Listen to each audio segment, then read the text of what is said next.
তার আধ্যাত্মিক সাধন সহায়ে প্রথমে নিজে জাগলেন, তারপরে তার আরাধ্যা দেবী কালীকে জাগালেন।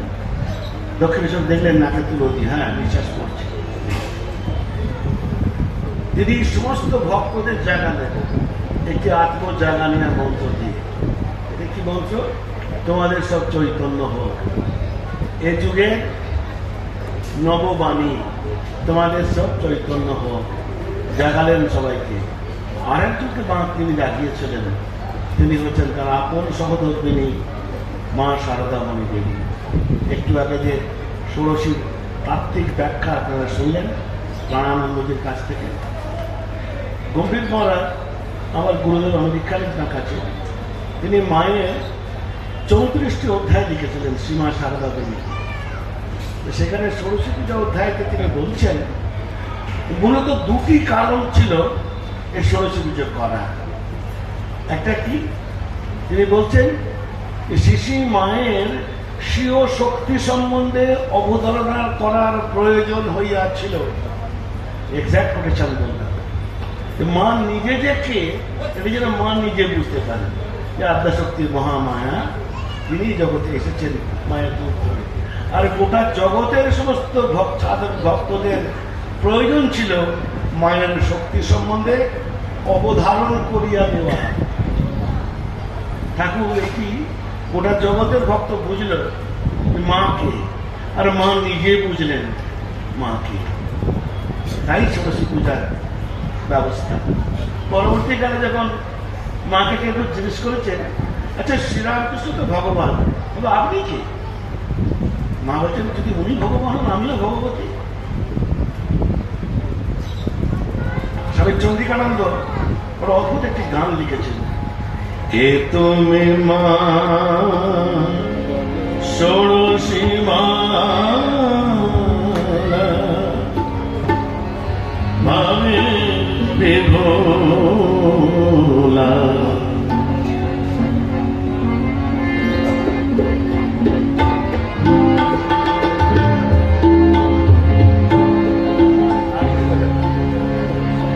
কে তুমি মা ষোড়শী মালা ভাবে বিভোলা।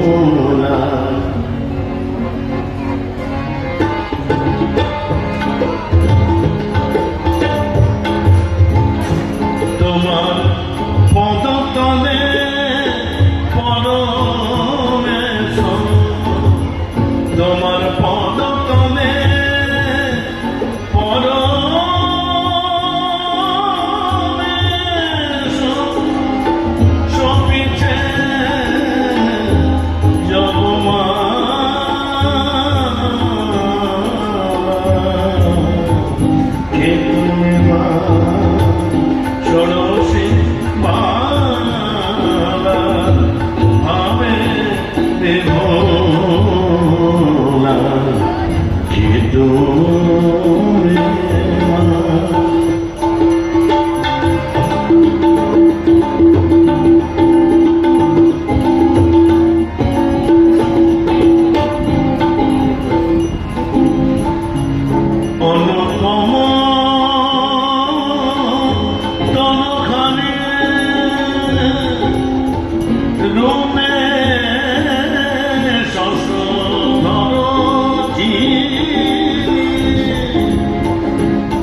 প্রেম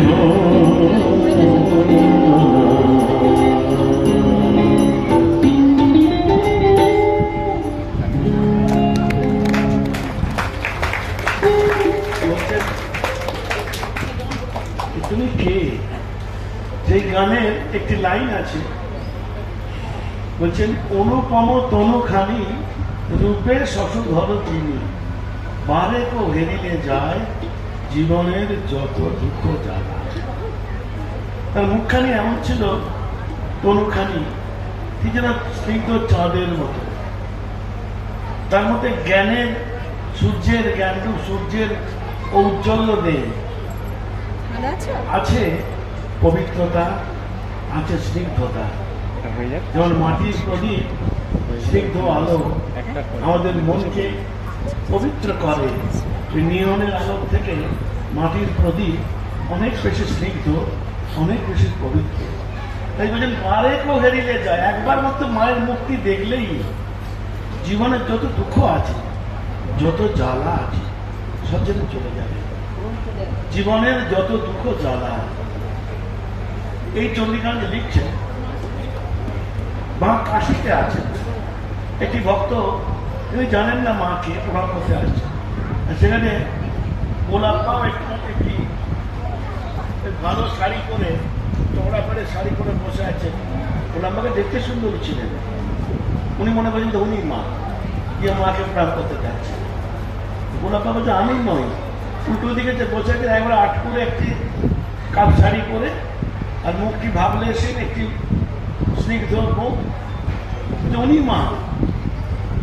ভক্তকে স্বীকার করতে একটু অসুবিধা হচ্ছিল, যাক তিনি যখন বললেন মা উনি, উনি মাকে প্রণাম করতে যাচ্ছেন।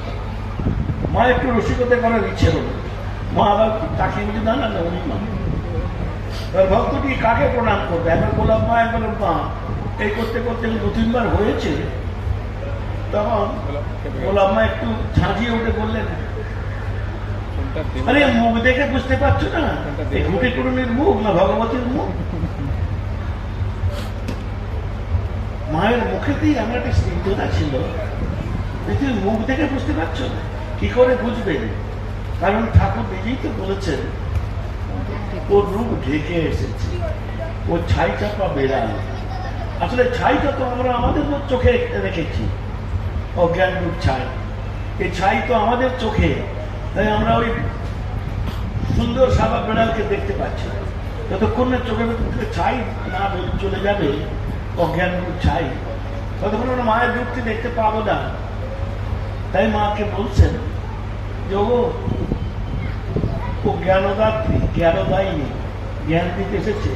পাছে এই রূপ দেখলে লোকে রূপেতেই পাগল হয়ে যায়, এই রূপ ঢেকে এসেছে।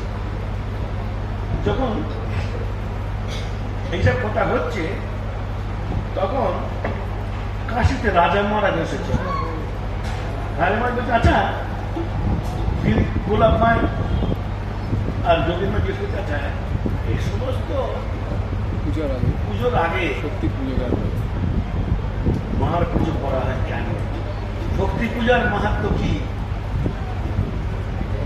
তখন মা উত্তর দেওয়াচ্ছেন, তা হবে নি, মার কাছে তো মুক্তির চাবি, মা কৃপা করে চাবিটি না খুলে দিলে তো মুক্তিও নাই। ঠাকুরও তো বারবার মার কাছে প্রার্থনা করেছিলেন যে কৃপার দ্বার মুক্ত করো। মায়ের শরীর দেখিয়ে এর শরীরকে অবলম্বন করে সর্বজীবের কল্যাণ সাধন করো, এই তো সরস্বতী পূজার মন্ত্র। হে বালে ত্রিপুরের সুন্দরী, কৃপার দ্বার মুক্ত করো। ঠাকুর যেন সাধনার জন্য মার কাছে প্রার্থনা করছে। রাজামা শুনে আনন্দের সঙ্গে এই গানটি গাইছে, মগ্ন হয়ে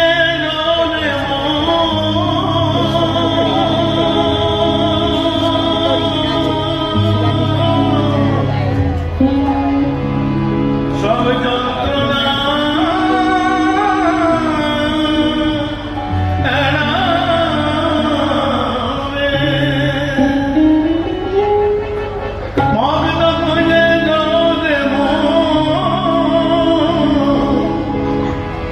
সব যন্ত্রণা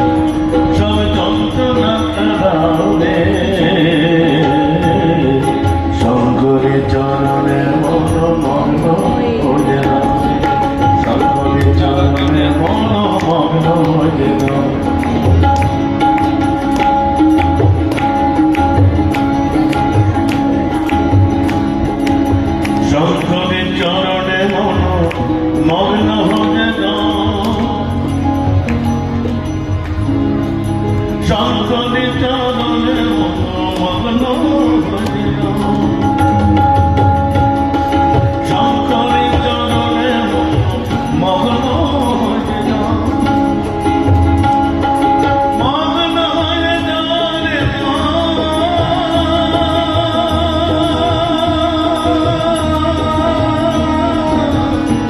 সবে যন্ত্রণা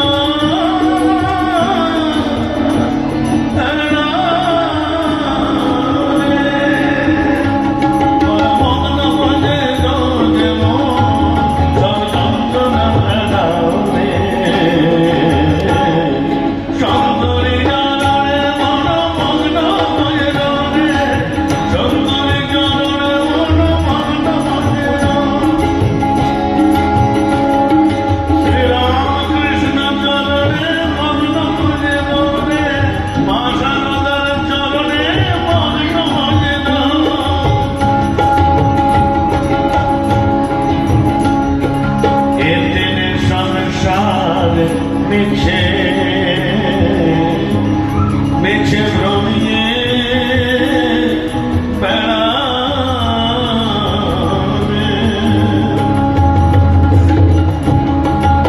একদিন সংসার মিছে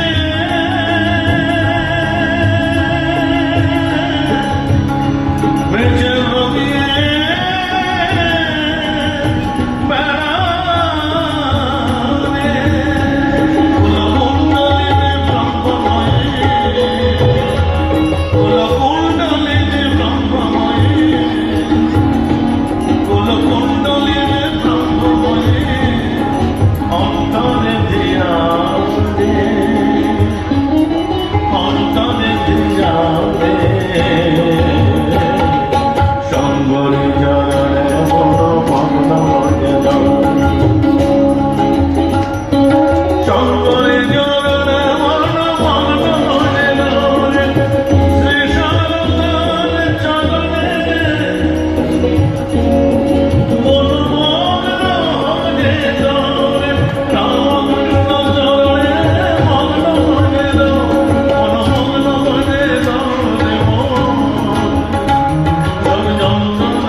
কমলা কান্তে রোমানি,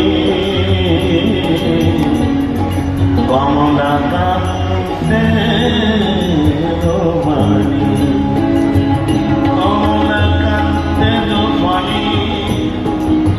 কমলা কান্তে রোমানি, কমলা কান্তে রোমানি, শ্যামা মায়ের গুণগানে, কমলা কান্তে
সবাই শঙ্করী চরণে মন রাখতে পারে।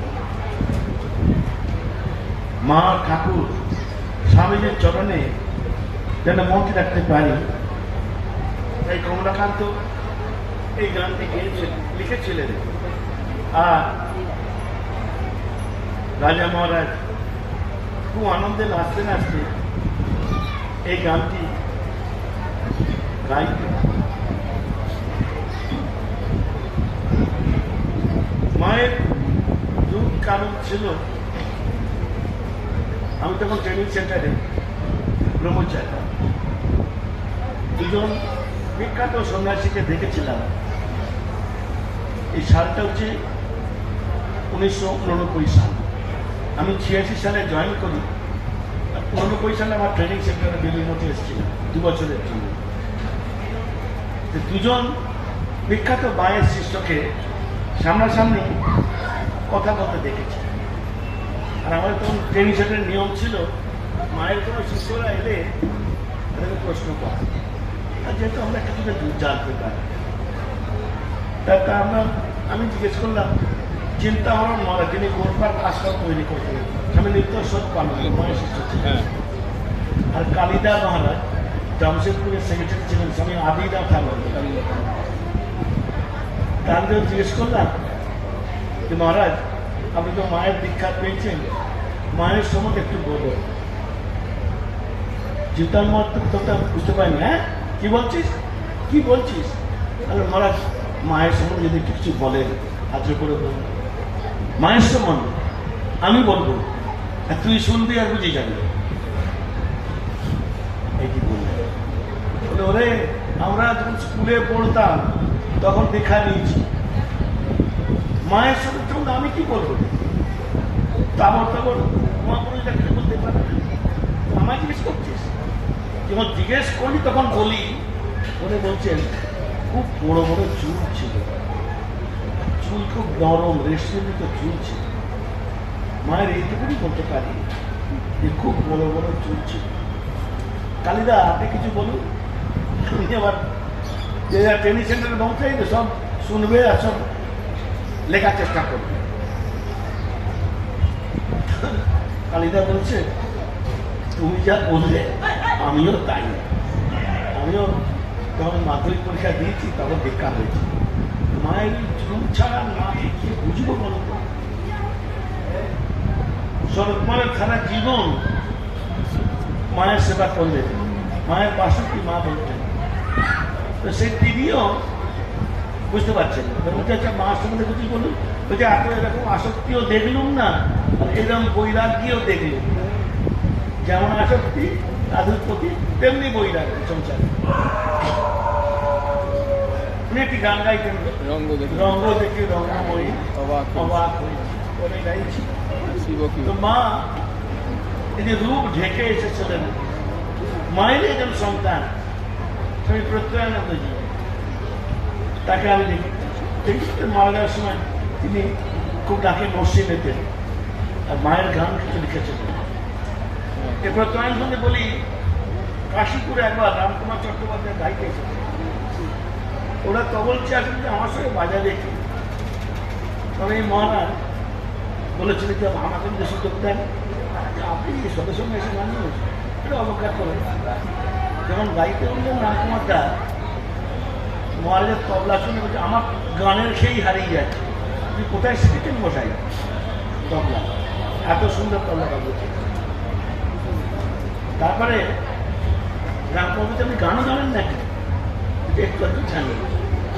তারপর যখন গাইতে বুঝলেন তো রামকুমারদের ইচ্ছে হলো আমি একটু তবলা বাজাবো। এবারে গান শুনে উনি সোম তাল খুঁজে পাচ্ছেন রামকুমারটা। আপনি কে মশাই একটু বলুন তো? সাষ্টাঙ্গ প্রণাম করেছিলেন রামকুমার চট্টোপাধ্যায় প্রতি গায়ক।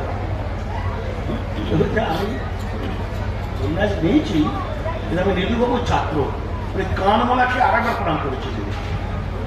ঋতুবাবু সেই কালের বিখ্যাত টপ্পা গায়ক ঋতুবাবু, তার কাছে উনি গান শিখেছিলেন। তারই একটি রচনা করা সুর করা গান আমি গাইছি। মা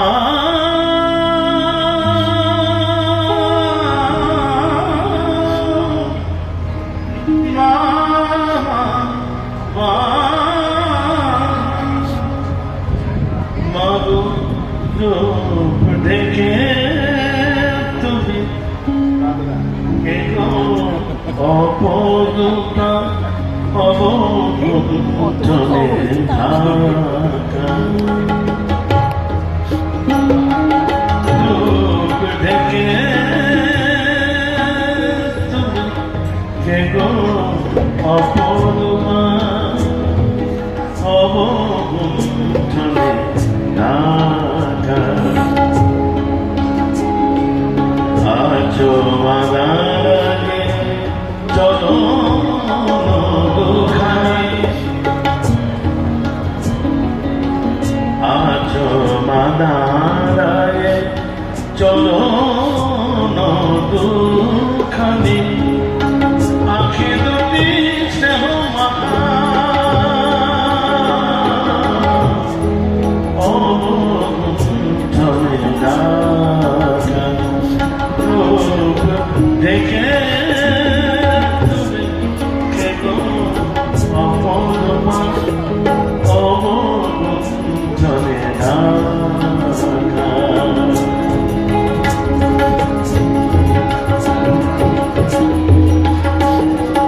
মা বলে ডাকিলে পারো না ফেরাতে ধুলো কাদা ঝেড়ে নেমা গলে তুলে মা বলে ডাকিলে পারো না ফেরাতে ধুলো কাদা ঝেড়ে নেমা গলে তুলে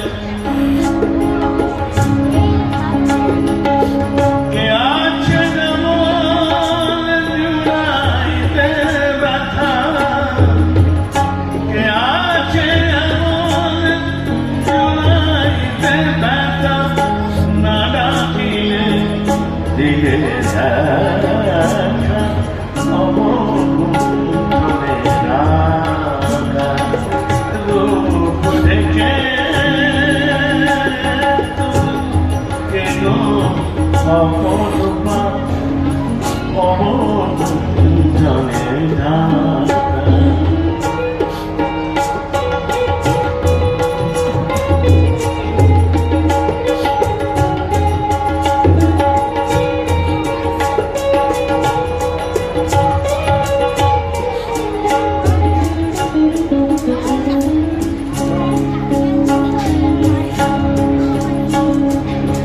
প্রভু রাধা প্রভু সেটা সঙ্গে রোগে শীতল করেছ ভূমি সারদা জ্ঞানদা এই রূপে মতো তোমার তুলনা তুমি মা তোমার তুলনা তুমি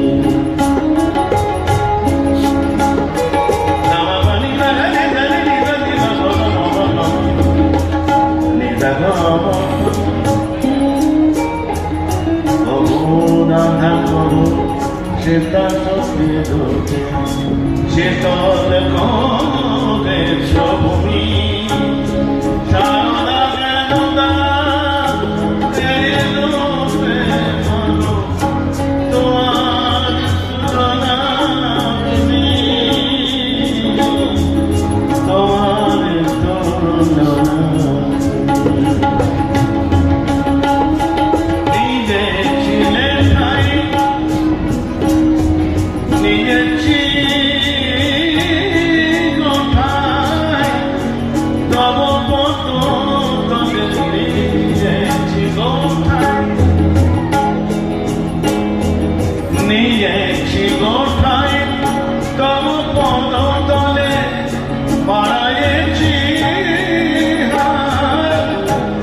নেবা কোনে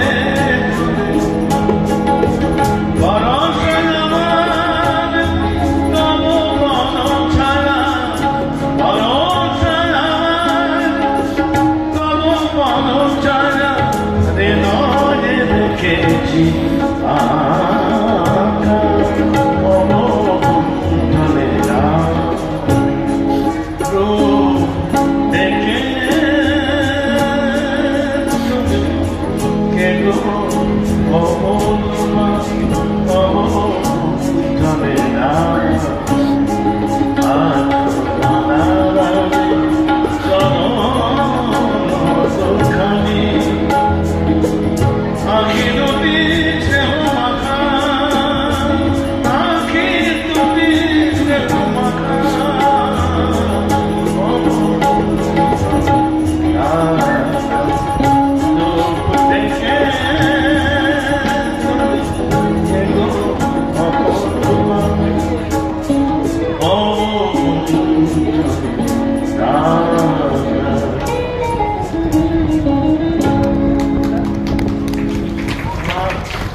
রূপ দেখে এসেছিলেন। রঙ্গ দেখে রঙ্গময়ী, রঙ্গ দেখে রঙ্গময়ী, অবাক হয়েছি, অবাক হয়েছে। আমি রঙ্গ দেখে রঙ্গময়ী, অবাক হয়েছে।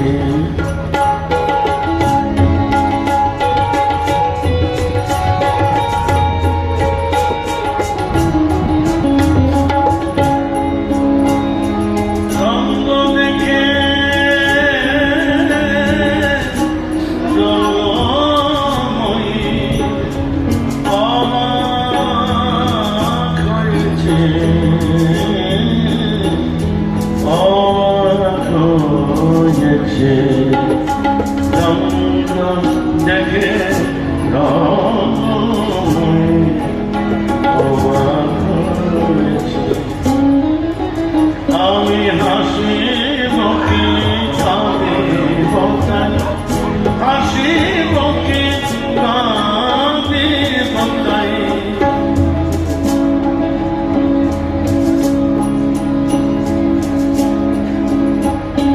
আমি হাসি মুখে কাঁদিব তাই, বসে ভাবতেছি, অবাক হয়েছি। রঙ্গ দেখে রঙ্গময়ী, অবাক হয়েছি।